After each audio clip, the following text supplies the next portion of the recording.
Hey everybody, what is going on? It is Aaron Trevino, and today we have an awesome guest from down in San Antonio. We have Chris Carrillo. What's going on, Chris? What's going on? Thanks for coming on. Thanks for having me. Absolutely. I know I'd mentioned it to you before, but man, I love that book collection behind you. Yeah, well, I'm a big fan of growth, a big fan of personal development.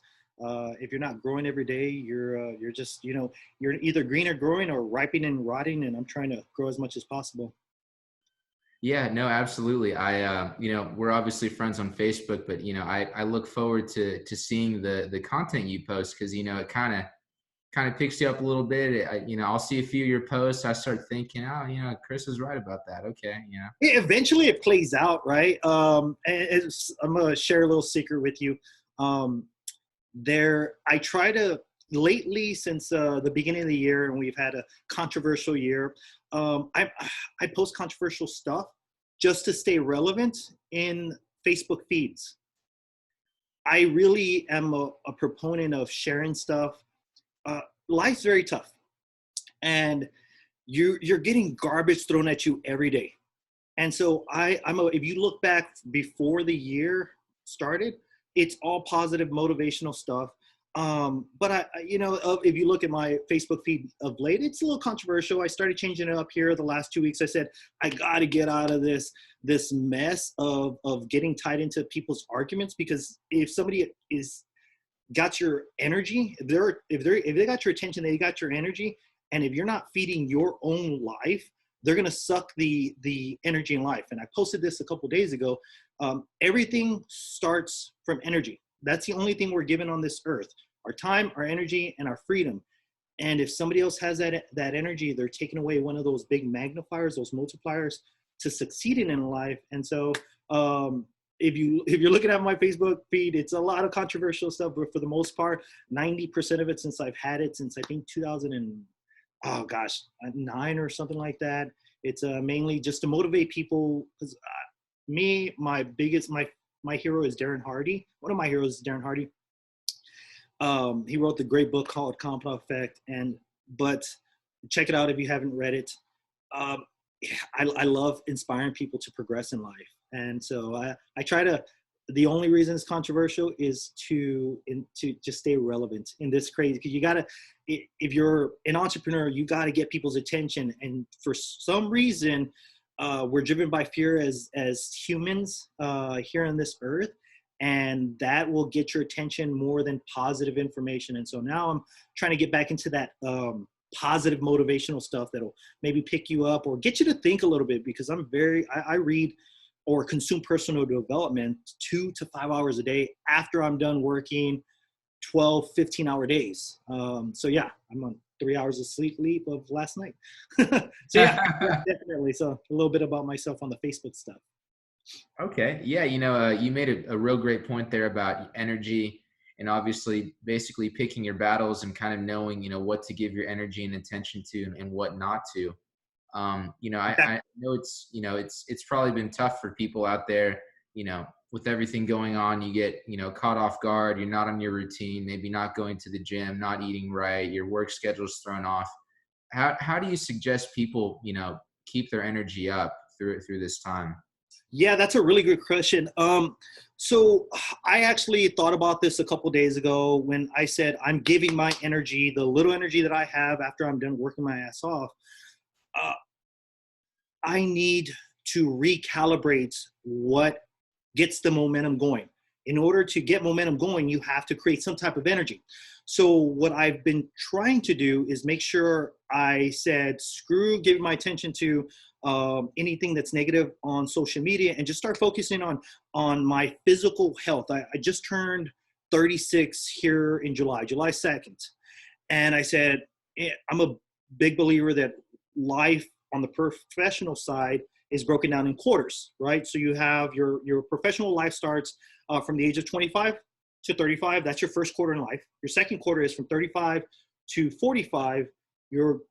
That's your second quarter. Your third quarter is from 45 to 55. And then from 55 to 65 is your fourth quarter in your professional life. And that's the mythical retirement age that people are trying to get to. And if you're not financially free by that time frame, you have to go into overtime. And that's where you see people that don't want to work, don't have the energy to work, but are forced to work. And so I said, well, I don't want to ever get to that stage. So I said, I got to fix this right now before it gets away from me. So at the beginning of the year, I hired one of the best trainers in the entire nation to personally train me one-on-one. I hired him for about 2-3 months. I don't remember. I was just, every day just bleeds into each other. Today's Tuesday and I thought it was Thursday. So you never know what day it is. Unless you have a closing date and you're like, you definitely know what day it is. Yep. So to answer that question is starting the habit of just moving. And what I mean by that is if somebody hasn't worked out in years or they feel their energy just sinking for 10 minutes. And what I mean by 10 minutes is just, if you can't get to the gym, I don't want to wear a mask at the gym, but I do it just because I have to. Because if I don't get the mask on, I'm not going to get through the door. So if you can get to the gym, get there and just walk in. Walk on the treadmill, walk on the Stairmaster for 5 minutes or 6 minutes, 7 minutes. And if you can't do it anymore, just walk out and then say, you know what, I'm going to do it again tomorrow. 10% more than I did yesterday. Okay, cool. I did it 10 minutes yesterday. Let's just try for 11 minutes. And if I can get to 12, let's get to 12. But what that does is that gets the ball rolling in the right direction. And when you can roll it in the right direction, something interesting happens. Momentum starts picking up. More energy starts picking up. And then we get that gratification of saying, okay, I have a habit creating. Now, there's been different studies on how long it takes to create a habit, right? You got the 67 days from Tai Lopez. You have a bunch of other people that have their own ways of thinking. I do it for me when I say, without even thinking about it, I just do it. I create it, right? So now I'm trying to get into the best physical shape possible. So I hired the trainer. I took a little break off because, man, that guy's really expensive and I need all the money I can to buy real estate. But I have the ball rolling. And so now I'm at 6 days a week hitting the gym. Based on the techniques he helped critique, I'm improving at a drastic rate. So I have a lot more energy, hence why I can go working 12, 16 hours a day and still do personal development after I'm done and drained, right? So yeah, that starting point is just getting the ball rolling, even if it's 5 minutes. Best time is in the morning. The best time to work out is in the morning? Yeah, just get that metabolism going. I don't know how old you are, but us older people, our metabolism shuts down after 30. So you got to really push a little, probably 10 times harder, to be honest. Really? Yeah. It's pretty tough. But anyways, yeah. Yeah, fair enough. I know it can be difficult, especially this isn't just with working out. It can be with anything. You're at square one and it's kind of hard to think, okay, well, if I have no energy now, I can't really see myself getting that energy in the future. So I'm just going to sit at home and not try.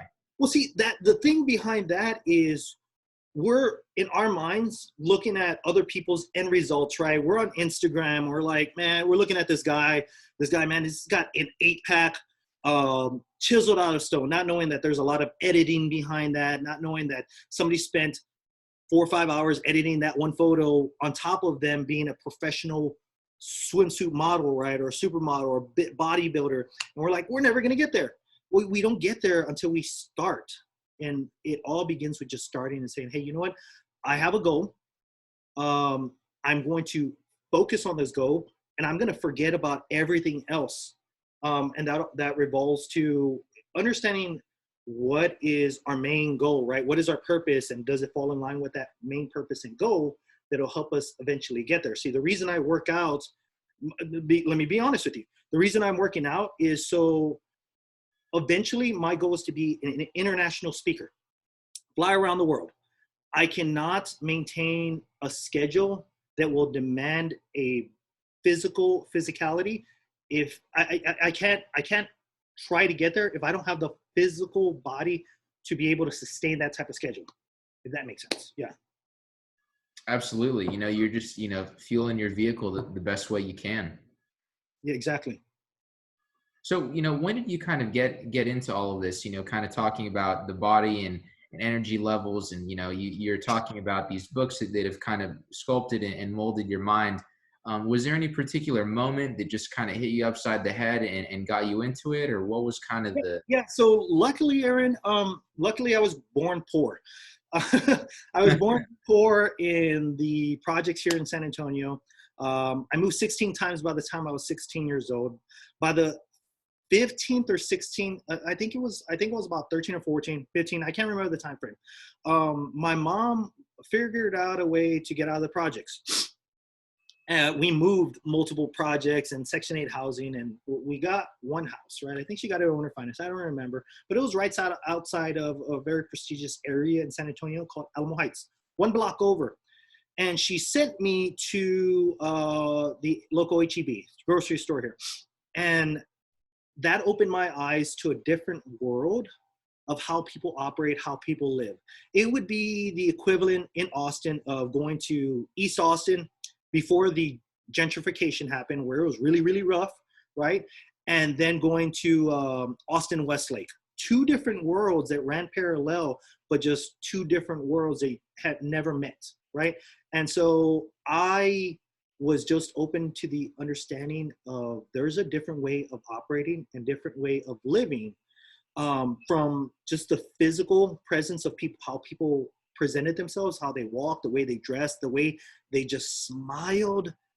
And that was the turning point in my life. And the next day I went to my teacher and I said, I think his name was Mr. Katz. I can't remember, but I think it was.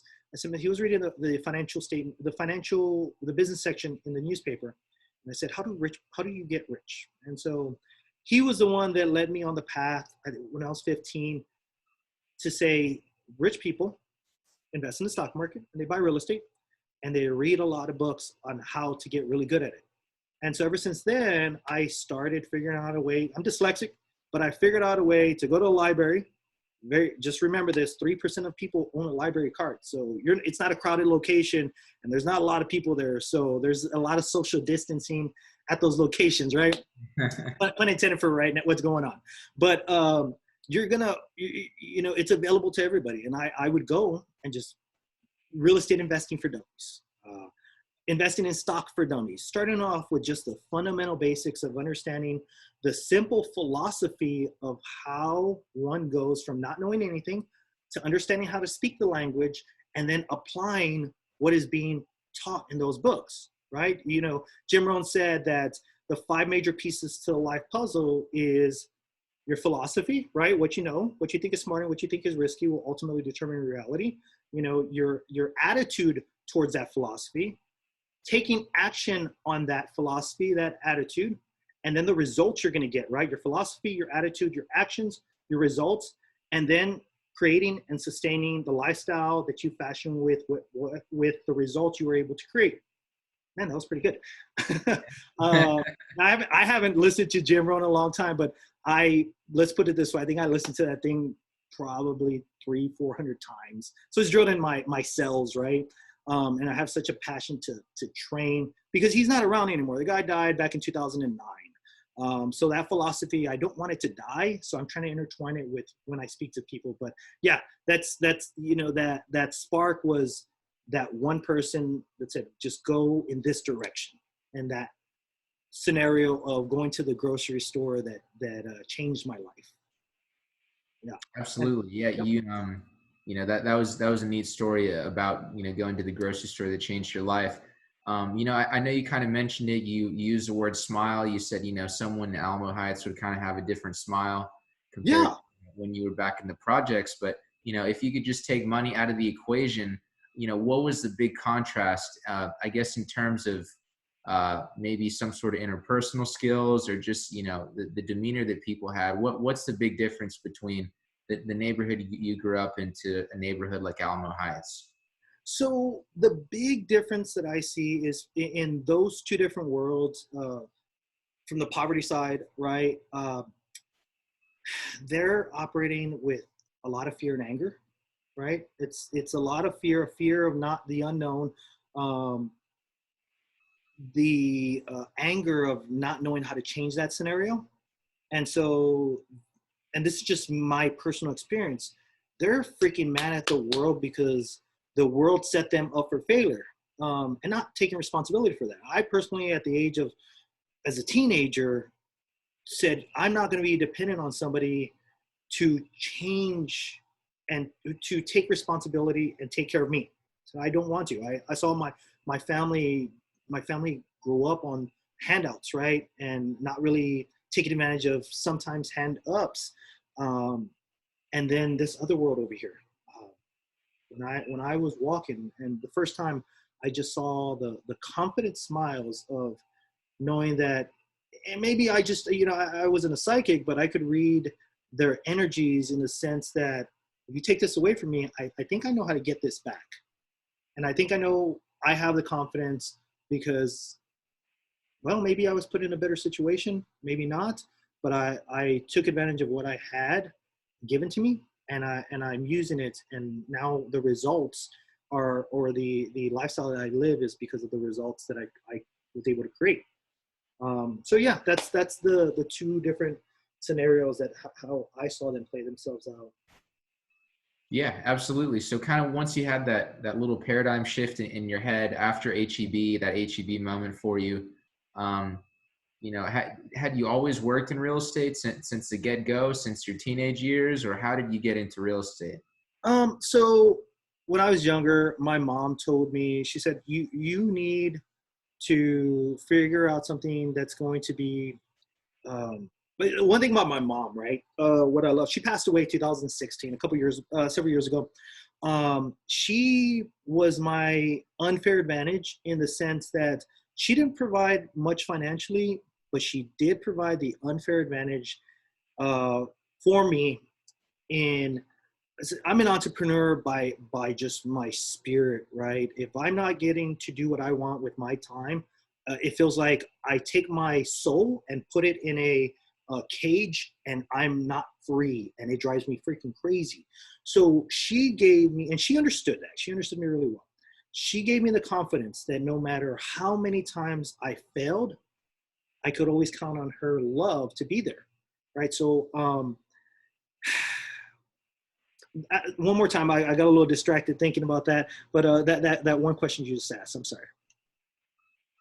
Yeah, no, it was just how you got into real estate. You started talking a bit about conversation between you and your mother. Okay, yeah. So the how it started was she told me, hey, you should get into real estate. And I didn't think about understand. I don't know how to get into real estate. Nobody in my family was ever in real estate. Nobody in my family really ever owned a house. In my entire life, maybe one of my aunts was able to buy a house.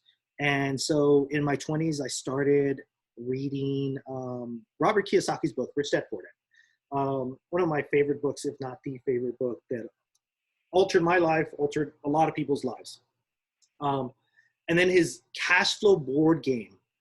That board game altered the trajectory of my life in the sense that it trained me to be fearless when it came to going after cash flow producing investment grade real estate. I was able to buy my first rental property going into the 2008 stock market crash. I started in 2007, 2008. That crash, I went in just fearless, right? Fearless because if I failed, my mom was going to love me. And two, that board game subliminally brainwashed me into understanding that money is just numbers. Real estate is just sticks and bricks and numbers with emotion tied to the uneducated side. And so I played that game, I'm not going to lie, probably 500 times before I bought my first house. So it trained me to understand how a financial statement works on acquiring assets. And so he talks about, I believe in cash flow, his book Cash Flow, that you have to start a business to convert that cash, that cash of the business into buying assets. And so I started working in construction. And after I got off of work and on the weekends, I started a landscaping business. It was called Alligator Lawn. Really cool logo I used to have, just thinking about it. But I took that cash that I saved from the business. I lived at that time, I lived in a small 1-bedroom with my girlfriend at the time. And we saved that money. I think I got up to like $17,000 after saving for, I think, a year and a half. Then I took it and bought that first rental property. It was $61,400. Put that, I got a hard money loan. Got that house fixed up, rented out. Now I think that house is probably worth, probably like right about 200,000, give or take. I got it at a really good time. Yeah. So that was the starting point that just took me and changed my world, helped me change a lot of other people's worlds, helped me influence a lot of people in changing how they could improve their lives. And then they started changing a lot of other people's. The ripple effect of that one scenario really just help influence the shape of the real estate market in San Antonio on a small scale. But yeah. Yeah, absolutely. You know, it almost, I mean, you can draw a parallel, you know, the way you did about talking about hitting the treadmill in the gym, you know, getting there for 10 minutes, 11 minutes, 12 Yep. minutes. And it kind of seems like, you know, as you were going through these books and kind of, you were walking in a direction, you weren't exactly sure what it was, but it ended up being, you know, a place you really wanted to be. Yeah, most definitely. I mean, there was a lot of mishaps along the way, but yeah, definitely. It started the path of where I ultimately want to be. My goal is to own billions of dollars worth of apartment complexes, develop skyscrapers and international travel. But you got to start somewhere, right? You got to start somewhere. Yeah, absolutely. So what are you working on right now? Right now, so let me give you a little foundation of the scenario, right? So from the 23, 24, 25, 26, 27, was able to purchase millions of dollars worth of real estate. And then something called life happens. Sometimes in life happens. And then, marriage got destroyed, had to start over, rebuild the portfolio. So right now, what I'm doing is just acquiring rental properties. This year, I'm at six units. And while this like I want to call it pending. I don't want to get too controversial, but while everything is going on, I'm just acquiring rental properties on the stuff that I can't acquire and take down myself. I'm wholesaling to other investors, but my ultimate short-term goal in the next year and a half is to get that financial freedom again. So I'm looking at, I think I did the math yesterday. I think I only have to pay off like $292,000 to be financially free again, which is really easy when you can get chunks of wholesale fees of $60, $20, $30, $40,000. Right before you messaged me, before we got on, I got a deal under contract that I'll probably bring in $20,000. So when you know what you're doing and you focus on just one thing, it happens really quick, especially with, what are we, 2020? So especially with 12, 13 years to back it up, right? Yeah, absolutely. I laugh because that time flies by fast. If you don't, in 5 years, how old are you right now again, Aaron? I'm sorry, I don't know if I asked that. 26. 26. How old are you going to be in 5 years? Be 31. 31 years old. So you know that the time's going to pass.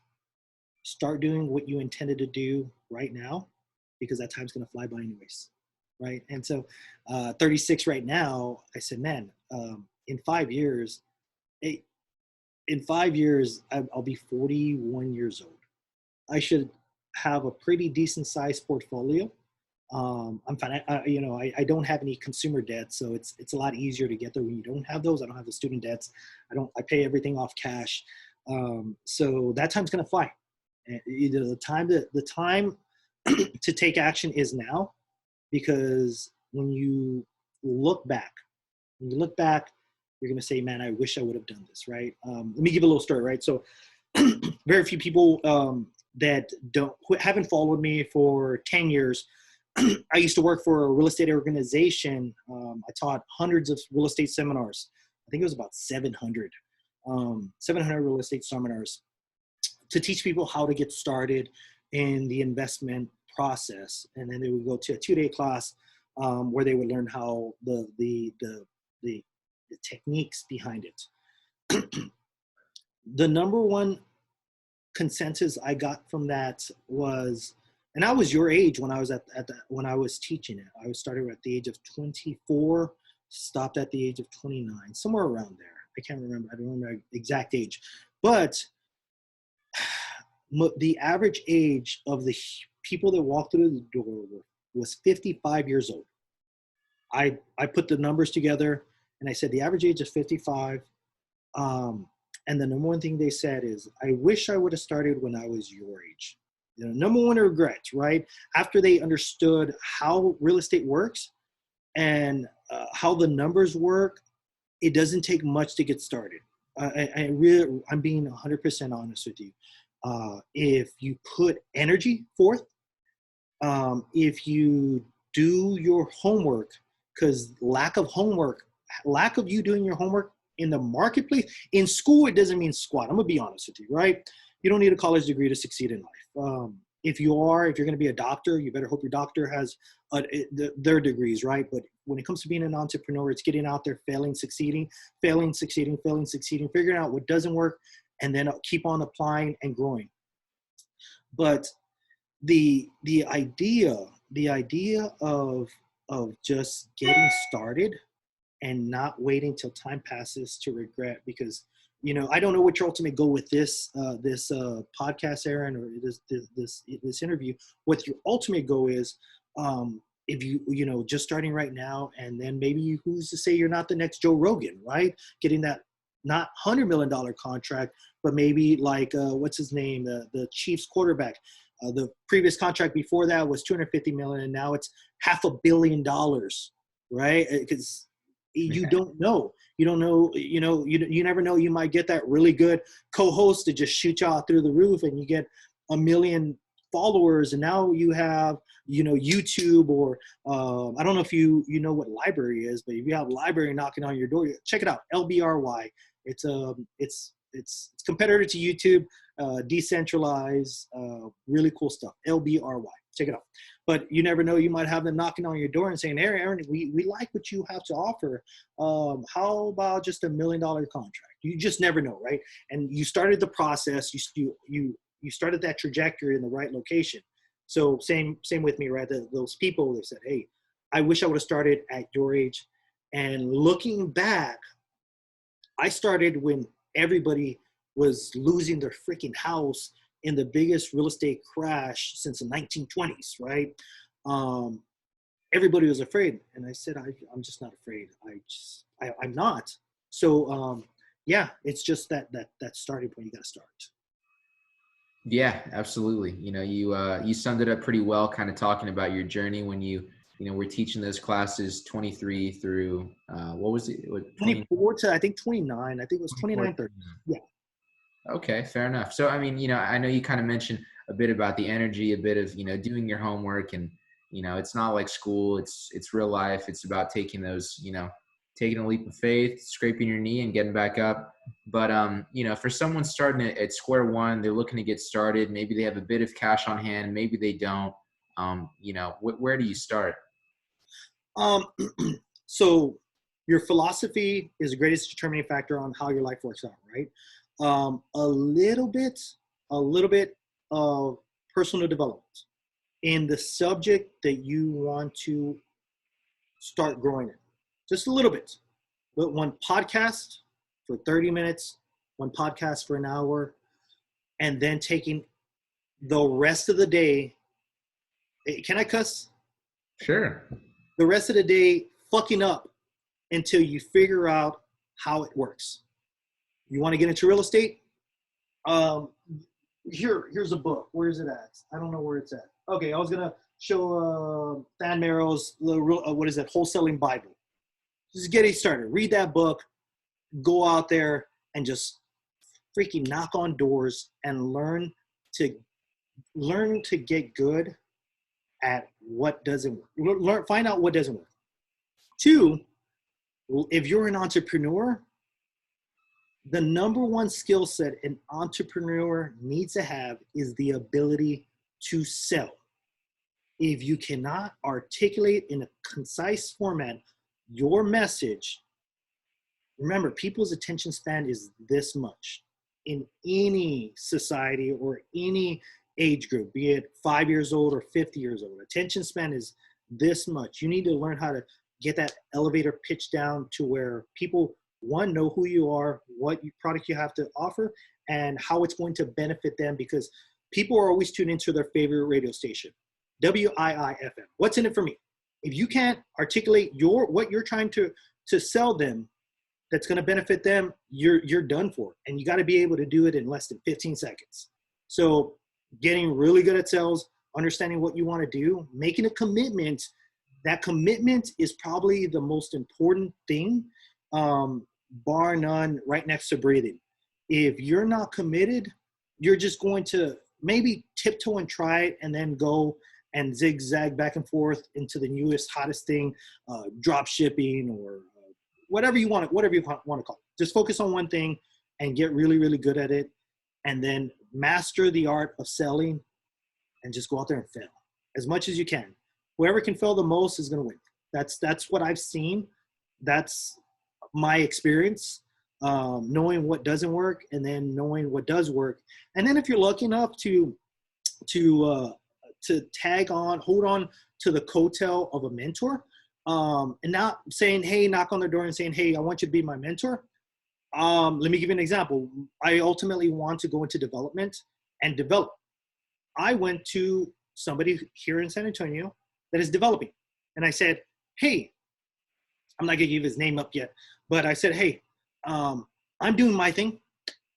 I'm finding deals. I'm building my portfolio. I want to, as soon as I'm financially free again, I want to start developing. How about I'll trade you some of my services for nothing. Anything you need help with, you let me know and I'll help you for free, and then help you progress, right? WIIFM, what's in it for me, right? What's in it for him? And help you progress into your next deal on developing. And all I'm asking for is you just show me what you do. I don't need you to sit me down like classroom. I'll just learn by being next to you. Because to me, that knowledge is worth a lot of money. And so he said yes. And so now I'm an apprentice for a developer. I don't have an ego. I used to have an ego before it was be not of me, but I don't have an ego in the sense of saying I need to learn something and I'm not ashamed to go ask, and it's not beneath me to just work my ass off in order to get to that position. So those are the things, just getting started. There's a lot of other things once you start progressing, but as the way life's designed, I believe life was designed but life was created for us to learn through mistakes and repetition. Learn what doesn't work and then repeat what does work. That's it. Keep it simple, right? Yep, absolutely. You made a lot of really great points just about getting out there and just going out and making mistakes and, trial by error. But it can be kind of tough, especially for anyone that's gone through any sort of, not just public or private, but just any sort of schooling. You're kind of used to that punishment reward, Yeah. you get an A, a B, a C, whatever it may be. So you kind of get out into the world and you realize that, your performance has to be there. And a lot of times there's not someone to babysit you. That is the hardest thing. As an independent entrepreneur, I used to have a team. Now I don't have a team. And that's kind of the phase of an entrepreneur. If you're successful, you get to keep those people around, but you got a big payroll, which is a great thing to have because you're helping other people out. But this is just my belief. I read a lot of books, and there's a lot of books on the way the system was designed. But the school system is designed to create taxpayers for the government. That's just my belief. which isn't a bad thing because we need a society for taxes, right? Or maybe not. I don't know. Another conversation. But as an entrepreneur, you're not going to have supervision. You're not going to have somebody patting you on your back saying it's okay, because it's freaking hard. This world, the being an entrepreneur as an independent, it is probably one of the hardest things one person can take. You have to be willing to get kicked in the face, get back up with a smile, go out there the next day, and be self-driven to the point of making that commitment. You have to have the philosophy of, if I don't do this, I will not eat. And saying that, there's a saying that I used to have on my wall that said, this is a eat what you kill economy. If you don't go out there and fucking kill something that you can eat like 150 years ago, your family is going to starve, you're going to starve, and nobody's going to want you around because you don't know how to go hunt. And so when you don't have those skill sets developed to be able to hunt and kill and bring back that kill, man, you gotta figure something out or go get a job. It's a lot easier to get a job, but then you fall into the 40 plan, right? You work for 40 years. What is it? How does that go? Oh man, I'm gonna murder this one right now, but basically is you work for 40 years, and the last part is you try to survive on the 40% of income that you could barely survive off of when you had your job. It sucks. That 40 plan, it just sucks. I'll figure it out and I'll remember after this. Right after this is over, I'm like, oh, now I remember. Yeah, it was 40 hours a week is what you 40 hours a week for 40 years and barely afford to live on 40% of the income that you could barely afford to when you were working or something like that. But yeah, there you go. Thank you so much. Yeah, fair enough. But yeah, Chris, so is there anything that you haven't said that you like to say, you really like to hit home? Anything off the, no, the message is just getting started. If you, I don't know your audience, but I would say if you're hungry, don't let anybody, here's a good quote. I'm really a proponent of quotes. You were not even allowed to have a dream if you were not built to fulfill it. You're not even allowed to have that dream if you, so something is given to you in your heart, down to your soul, that I believe God gave to you. We're given a purpose and a time frame to accomplish that purpose. If you have something in your heart and your soul and you believe it down to your bones, go after it, mess up as much as possible, because you were given that dream and that vision for a purpose. And if you don't want to be on your freaking deathbed saying, I wish I would have started. Well said. Cool. Awesome, Aaron. Thank you so much. Yeah, absolutely, Chris. So, if someone, is obviously looking at this, a lot of these words are really compelling and have been really insightful. Where can we find you? Are you on social media or? Oh, yeah, Facebook. Yeah, you can find me on Facebook. Real easy. Chris Carrillo. CHRISCARRILLO. Easy enough. Okay, I'll make sure to drop a link for you. Yeah, easy enough. That's a lot simpler, a lot easier. Absolutely, Chris. Well, thanks for coming on. That was a lot of fun, and I got a lot out of that. Thank you so much, Aaron, for having me. Thanks a lot. Take care.